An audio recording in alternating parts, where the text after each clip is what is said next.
All right, Sophie, are we ready? Hey everyone, welcome back. And if you're new, welcome. My name is Adelina. This is Sophie, and we make videos about living in this tiny house on wheels and living a more intentional life. So I asked and you guys delivered. It's time for a Q&A. I haven't done one in a couple months.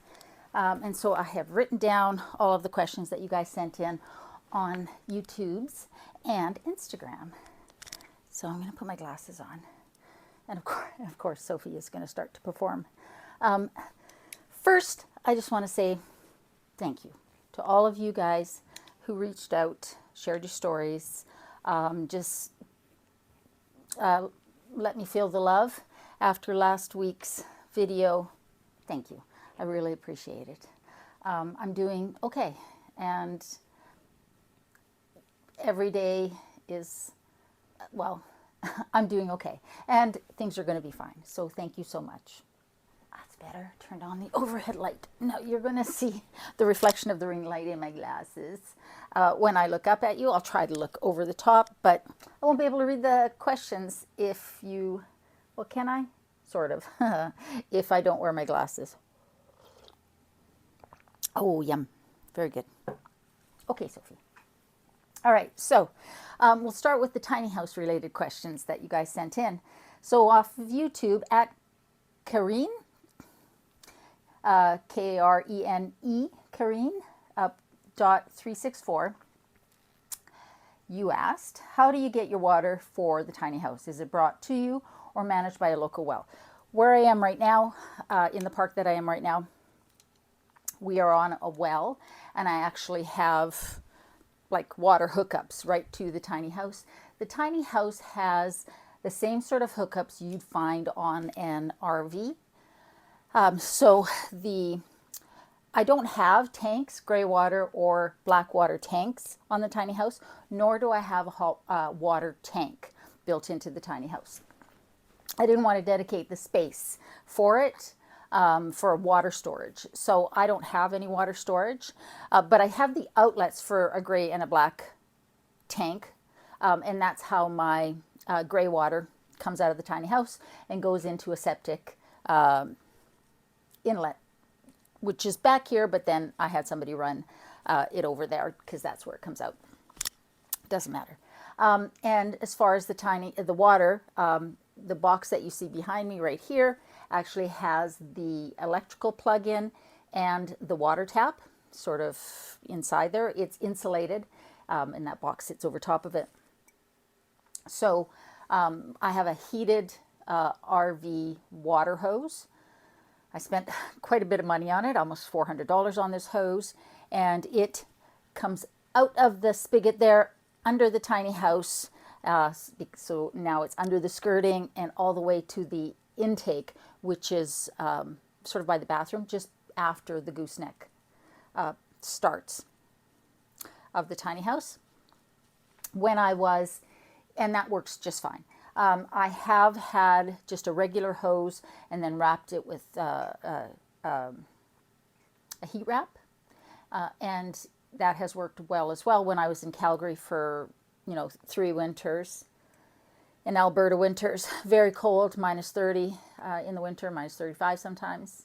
That worked just fine. I just had a regular water hose, and then I bought the wrap to go on it to make sure that it was heated. I did have some problems with it freezing a couple of times, but that was the part that came right up into the house. The wrap didn't go all the way up, so that was a problem. So I had a couple times where I had to thaw that out. I've never had a problem here on the island because BC is not nearly as cold as Alberta, at least not where I am. So to answer your question, I don't have a tank. The water's not brought in. I am actually connected to services here, electrical, septic, and water. When I move, if I am off grid, I will simply have those great big water containers filled. I'll have a water catchment system, rainwater catchment system. And if I have to, I will build a shed around it that is heated so that the water in those tanks stays, doesn't freeze in the winter. So there's that one. Maybe I don't need my glasses. I think I can read this. Okay, so Sharia, 61.95 off of YouTube. After living in your home for a while now, is there any areas of your home you would do differently if you built another tiny home? Just making sure my mic is on. Yes, it is. There's nothing worse than not turning your mic on and having to redo a video. Are there any areas that I would do differently? Actually, there are. There are a couple things I would do differently. Only one of them is really a big thing that I can think of. The big thing is, well, I'll start with the small things. I have a Lunos air exchange and heat recovery system. And the one, they're on opposite side of the house. One is right here at the back of the house above the closet. The other one, the builder put in my bedroom right above my bed. And that is not a smart place to put it. It could have been up in the loft. It could have been just outside the bathroom. It didn't need to be right over my head. And so I actually turn it off at night because it makes, as it gets older, it is a little bit louder. It's not loud, but it's enough that it's annoying at night. I like it to be really quiet at night. And here, because I'm not in the city anymore, it is really quiet. So if I was rebuilding, I would not put that there. I would put they just need to be on opposite ends of the house. They don't need to be on the absolute opposite ends of the house. I have since learned that. So it technically could have been up in the loft and been just fine. Or, like I say, just outside the bathroom or something like that. So I'd change that. What else? I think I'm forgetting one other small thing, which I can't remember. But the big thing I would change is the furnace situation. And here's the thing. I'm not sure how much I could do about it. But right now I have a Dometic 40,000 BTU RV furnace. And it's a propane furnace, or when I was in Calgary, it actually ran on natural gas because I was tied to city utilities there. And it's noisy. There's no doubt about it because it's right beside the storage steps up to the bedroom. That's where it is. And so it's a hot air furnace, which is great, especially now that I'm in a humid climate because it really helps dry things out in here. It works super well. It's the perfect size for this house. It's just noisy. I've done the best I can to mitigate it. I made a video about installing some insulation as I could to sort of muffle it a bit. But I find that when I'm working, if I'm on Zoom calls and the furnace kicks in, it bothers me. I don't know how much the people on the other end of the meeting, of the Zoom call, can hear it, but it bothers me. So I end up turning the heat down before I have any calls. And I actually open up one of the cupboard doors to the cupboard that's above the printer beside my desk, and that helps muffle it a bit as well. So I would find a way to change it. I don't know what I could do. I've thought that at some point, I'd probably put in a heat pump. And I think that would be quieter. And there's room up here. There's probably room. There's room in the gooseneck area as well. I think that would be quieter. But I don't know if they run on propane. And one of the reasons I chose a heat source that ran on propane versus something that's electric is because if I'm off grid-ish, I can heat with propane, whereas generating enough electricity, solar and such, to run the furnace and everything else in the house, that's just one more thing to try and run if you have a heat pump. Having said that, if I had a heat pump, I could use it for air conditioning as well, because now I have a freestanding, like, what's the word? What's the word, Sophie? Mobile, freestanding, not built in, not stuck in a window, air conditioner up in the loft, which works great because I don't live anywhere where I need air conditioning more than a handful of times in a year. So that works well as well. But those are the two things that I would change. Oh, there's another thing I would definitely change. I'm glad I thought of it. I would definitely have chosen a beefier trailer. I do have a triple axle, drop axle trailer that was custom built for the tiny house, but the weight of the tiny house, because she's 37 feet long, 9.5 feet wide, it's a big girl, And if you've watched my move videos, you know the issue we had with the weight and a tire and such. And so I would, if I was going to do it again, I love this layout. I would probably do the exact same layout with a few modifications, but I would do a triple axle dually. So three axles on either side, but 2 tires per axle.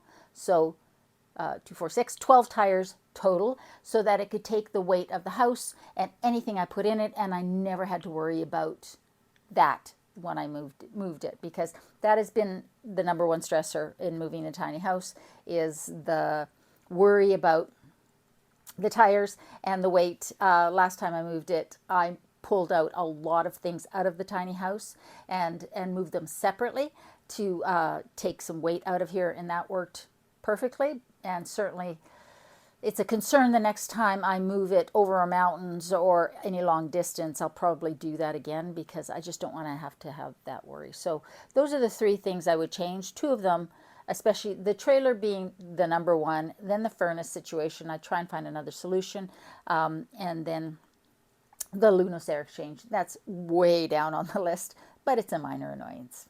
We have Jody Mitchell, 1111. All right. Part of the experience of living in a rainforest is the infamous rain. How are you managing with it and the darker days that ensue with it? Oh, yeah. Now, this is my 3rd winter here on Vancouver Island, and that I'm going into. It's just fall, I suppose, right now. And my first year here, my first winter on the island, was a struggle. I really did struggle, because I come from, or I've lived for so long in Alberta, in Calgary, Alberta in particular, and that's where I lived with the tiny house when I first got it. And while it can be brutally cold, Alberta winters, Calgary in particular has beautiful blue skies, brilliant sunny days in the winter. So while you're freezing your tuchus off, you're bundled up and you're getting tons of sunlight. And I didn't realize how much I would miss that until I, moved here. And so the first winter was a challenge. I really struggled. But then I did a couple of things. The number one thing that I did was I bought one of those sunlight mimicking lights. It's a flat panel one. I actually put it right beside my desk, and it adds additional light when I'm on Zoom calls. But because it mimics the sun, it actually has made a huge difference for me. So that's the big thing that I've done. The second thing that I've done is I really force myself to get out. I don't always succeed, so I guess I try and force myself to get out for walks. Today it didn't rain, at least not yet, and so I was out today. It's sunny, a little overcast. The problem is we just had the time change, and now it gets dark earlier, and that's a struggle, because if I don't get done right at 4 o'clock, which is when I try and get done, if it's any later than 4:30, it's already starting to get dark, and I just don't want to go out for a walk when it's like that. But if I can get done at 4, get my shoes on, get my butt out of the house, I can do a nice half hour, 45 minutes, even an hour's worth of walk, and I don't mind if it's getting dusk by the time I'm coming home. So those are the things that I do. I also always take a vitamin D supplement, because we just don't get enough sunlight up here in the north, in Canada, and really most people don't get enough vitamin D. So I take that, and I think that helps as well. All right, what's next? Okay, Darlene, 9154. How much is the pad rental on your tiny house, and are there any more spots in the same property? Okay, so the rent has gone up a little bit since I moved in. I think because everything has just gotten so much more expensive. So, but I pay, and keep in mind this is Canadian, I'm in Canada, I pay $661.50 for pad rental, plus GST, goods and services tax here. What's next? Brown Eyes, 154. Could you go over the financial journey you went through to tiny house ownership, financing, insurance-wise? I'm a single, but I dream of having a tiny house in the future. Oh, that's awesome. The first time I saw a tiny house show, I think it was on HGTV, I absolutely fell in love with them. And I started to sort of imagine what it would be like. At that time, I had a townhouse, just over 1,100 square feet, 2-bedroom. There was a laundry room downstairs that I ended up making into a bedroom. For my oldest son, I just tucked the washer and dryer, stacked them, put them behind a curtain. And the rest of that space was his bedroom. It actually worked out really well. And so it was just a dream for a number of years. But then once my youngest left home, I knew it was time for Mama to have her dream. I did have a mortgage on the townhouse, and when I sold it, it was at the worst time possible to sell, and I paid off my mortgage and ended up with very little after that, to be honest with you. Not a whole lot left after, but there was a little bit. But I started, my initial deposit for my tiny house came from a very small inheritance from when my mom passed.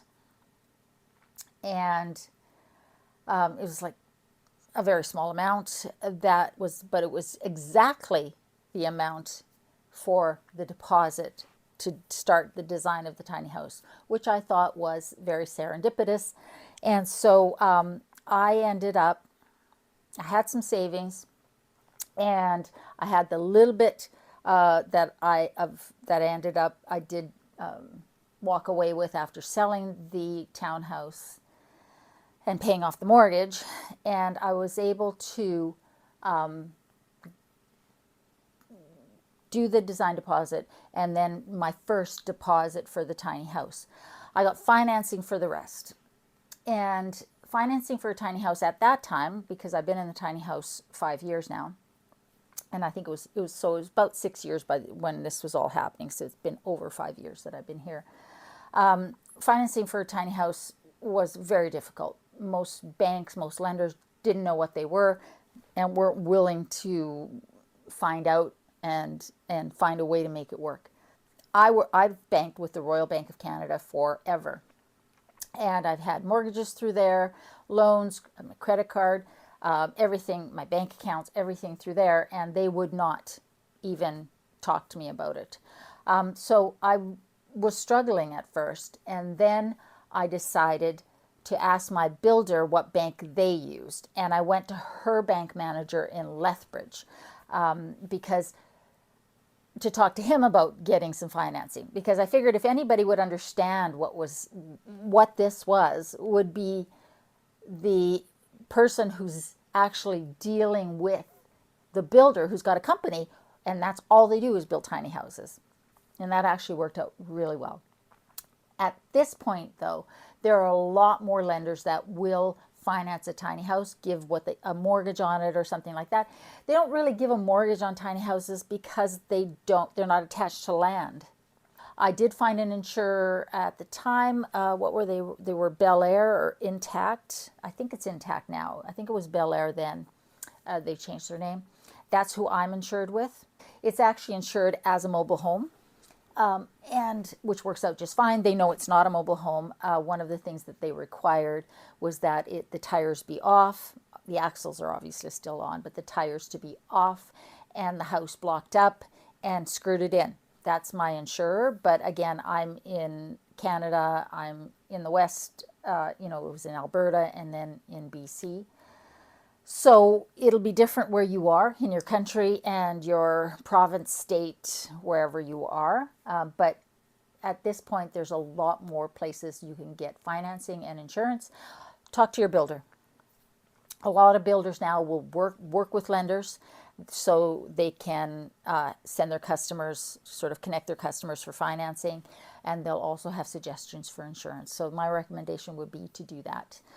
It was a bit more of a struggle for me, but that was a while ago. I think things are a lot easier now. Celine Goddard, 1507 on YouTube, and My Life in a Tiny House on Instagram both asked,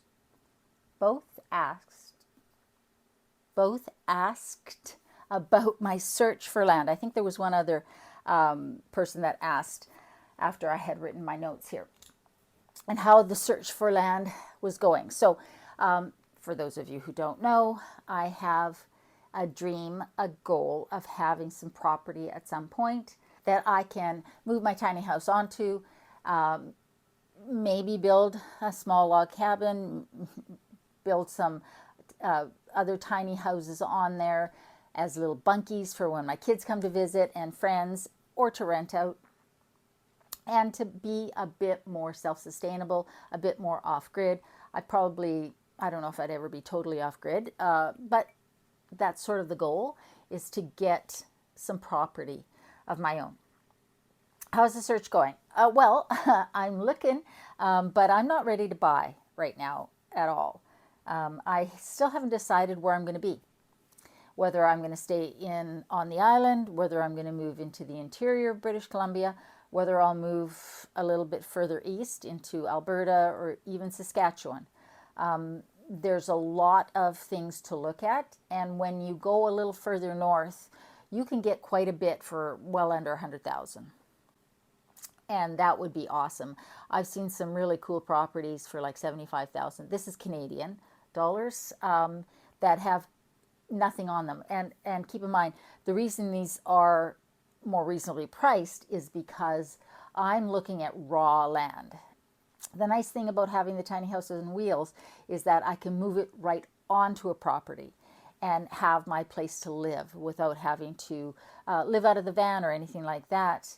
And I'm trying to find a property that has a little water source, like a creek or a river or a little lake or something like that, and that has some vegetation, has some trees on it, versus just bald ass prairie.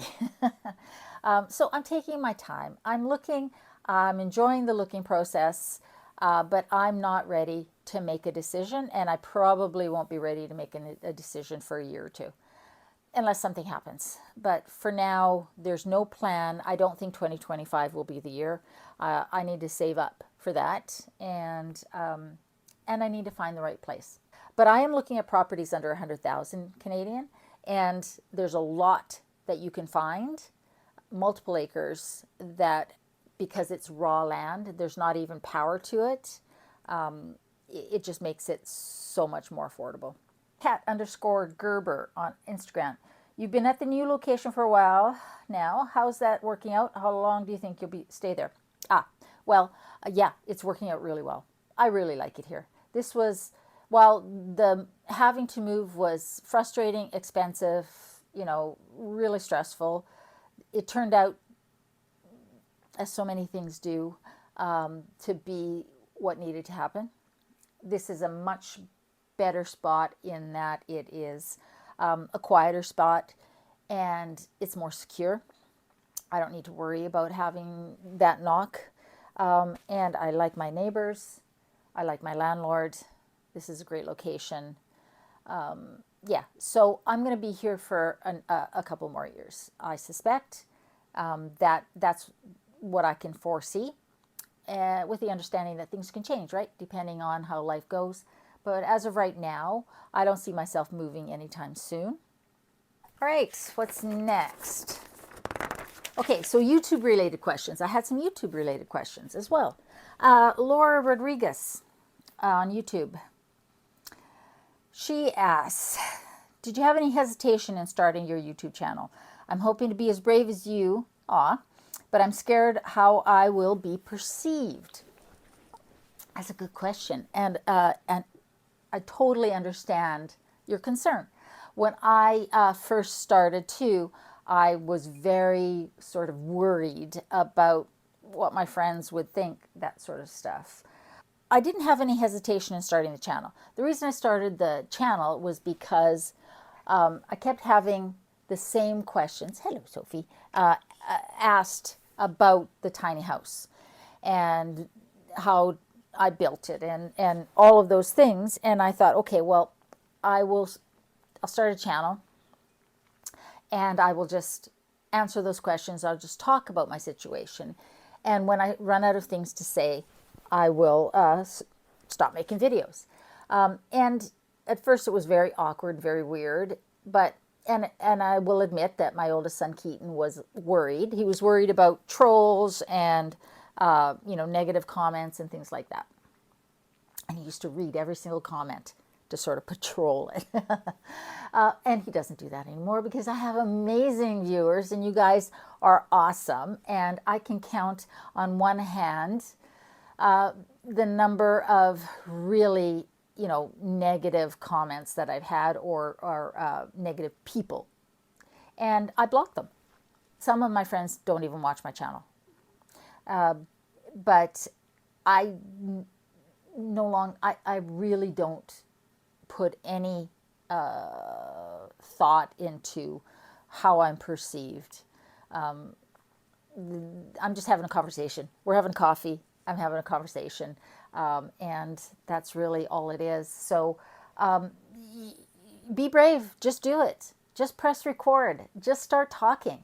You'll find your style. You'll find your groove. You'll find your topic. You'll find your tribe. I promise you, you will.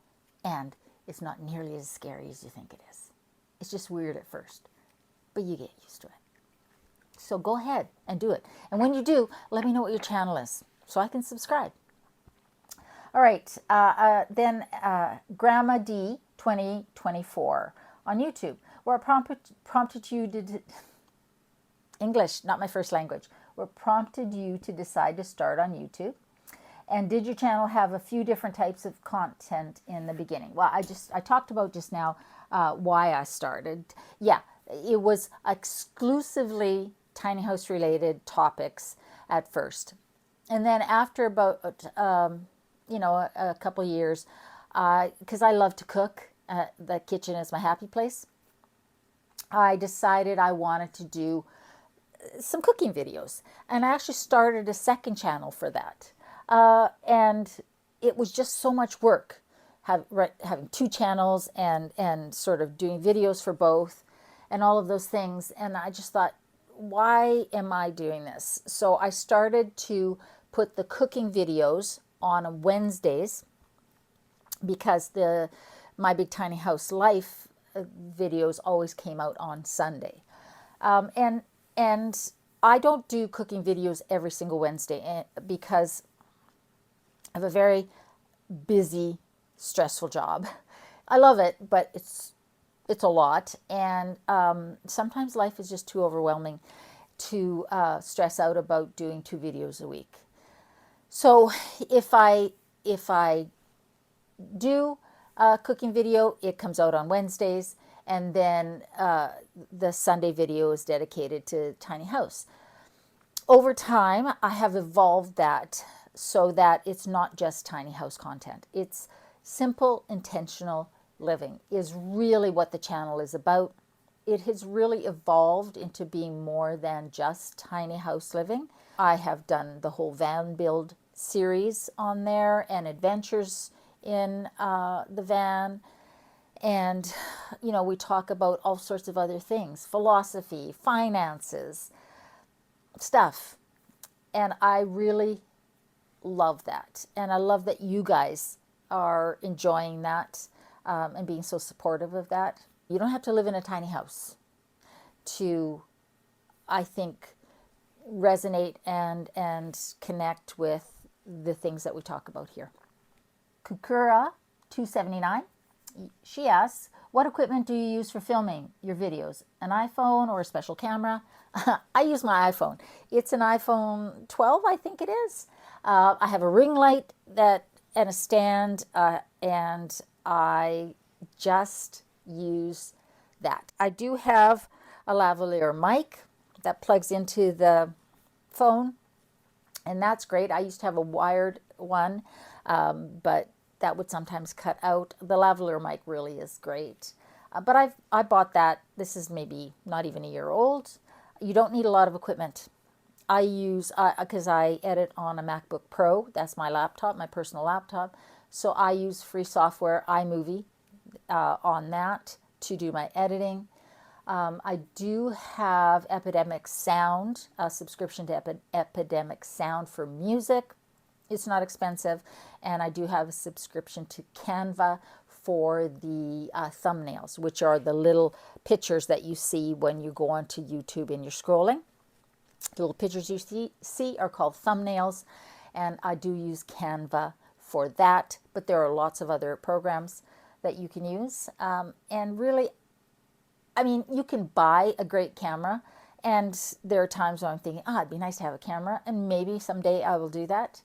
But I didn't want to certainly invest a lot of money to start with. When I first started, I believe my phone was an iPhone 7. And I just used the mic on that. The cameras on these suckers nowadays, more than good enough for that. A ring light is nice because then you can have decent lighting. So then just van related.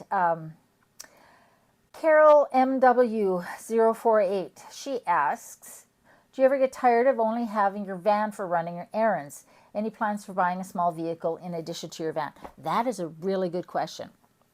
I actually did, when I was in Calgary, I had my Echo, my little Toyota Echo, and the van, because I bought the van then during the pandemonium in 2021.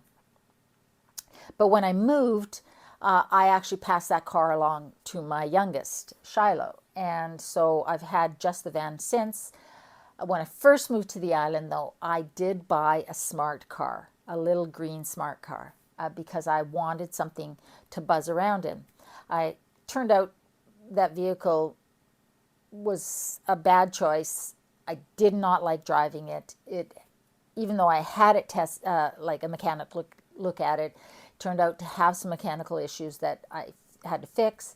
But I was never comfortable with it after that, and I just did not like driving it. So I ended up selling it, which was great, and I've not bought another one since. Here's the thing.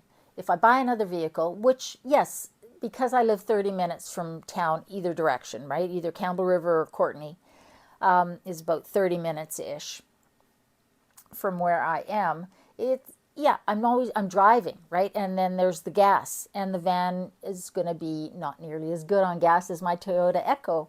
That's for darn sure. But every time I think about buying another vehicle, I then remind myself that means insuring two vehicles. There's registration on two vehicles. There's maintenance on two vehicles.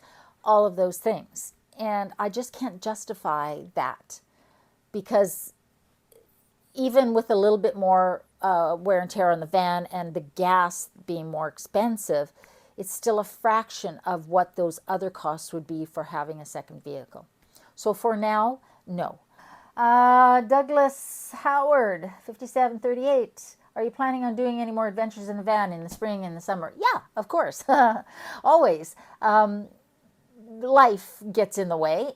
This inconvenient thing called working for a living gets in the way of doing what I'd like. So I don't get out as much as I would like to. I got out a few times this last summer, spring and summer and fall. For the previous 2 years, I hadn't been out much. The first year I was moving to the island and getting settled in, and then the next summer I was having to move from that spot over here, and there was all of that. So this past summer, I made myself a commitment that if I didn't use the van for going out and camping and adventures, that I would sell it, because it didn't make sense to have a vehicle like that and not using it for what I had bought it for. I've used it. I've been out and about, and certainly the nice thing is if I take 2 weeks and I drive to Alberta back to Calgary, I have a place to stay, right? That's the nice thing. So I'd really like not to get rid of it, but I made myself that commitment that I would bite the bullet and sell it if I was not using it, because it didn't make sense. But I didn't have to move this summer. I had the ability to do that, and I have some plans for next summer. There's places I really like to go, right? I want to go up to Haida Gwaii, and that's a commitment of a trip. That's a long ways. But having a van, having your place to stay with you is really great. So I do absolutely plan on doing that. All right, so then miscellaneous. Marilyn Peace 1. How old is Sophie and where did you adopt her from? Sophie's 17. She just turned 17. Can you believe that? I couldn't believe it either. I had to check. But I had it in my calendar and I thought, I must be wrong. I must be wrong. There's no way you're 17. But yes, she's 17 years old. She's an old girl. She's a grumpy girl. She's the sweetest thing ever. And I love her to bits. She's a rescue. And we got her from the shelter and she was maybe about 6 months old when we got her, maybe 4, 5, 6. She was still little, but she wasn't a young kitten. And yeah, she's been an awesome cat, and she's got so much personality. And she talks, don't you? You talk to me? She's not going to talk now, of course, right? But yes, oh, there you go. And I hope she is with me for a long time. Okay, and finally, the last one, Jeanette, 3373. I'm a first-time mom. This is my favorite one. I'm a first-time mom, and I see that your children love you so very much. Aw. How have you built the relationship you have with them? That's such a great question. Thank you so much for saying that, by the way. I'm very lucky. I lucked out in the kid department. I will fully admit that. I can only take so much credit for the amazing kids that I have. They are just great kids. Biting me? You're biting me? But I became a single parent when they were 10 and 4. And one of the things that I have always tried to do is have a lot of laughter in the house, for us to really enjoy each other's company. When they were younger, obviously I was more of the parent. Now that they're older, going to be 26 here right away, and 31, I am more of a friend. But communication, that's the thing, right? Like, I'm always trying to remember what it was like to be their age, even when they were growing up. I was strict when I had to be, but I always listened. And I always made sure they knew they could talk to me about anything. And they did. And when you keep lines of communication open, when you make it a safe place for your kids to talk to you about anything, when you don't react when they talk to you about something that maybe you don't agree with or whatever, by giving them a safe place to share, then you stay in the loop, and they talk to you. Not every kid, right? Like, some kids are just not talkers. Both of my kids are talkers. What can I say? I don't know where they get that from, but we just always talked, and I did a lot more listening than talking, a lot of times. And I also, because I was a single parent, I also made myself say yes to things that maybe, as a mom, I was like, oh, I'm trying to, a little overprotective. I made myself say yes to more things, sort of having perspective, so that when I said no to something, they knew there was a reason for it, if that makes sense. Because when you say no to everything, then nothing sort of hits. But when you say yes to things, then when there's a time when you say no, I remember one time saying to my oldest, to Keaton, saying no to something and telling him I wasn't going to tell him why. That I just wanted him to trust me, that I had a good reason, and I needed him to respect that, and he did. Why? Because I didn't say no all the time. So when I did, and I said that to him, he trusted me. And so that's the thing, right?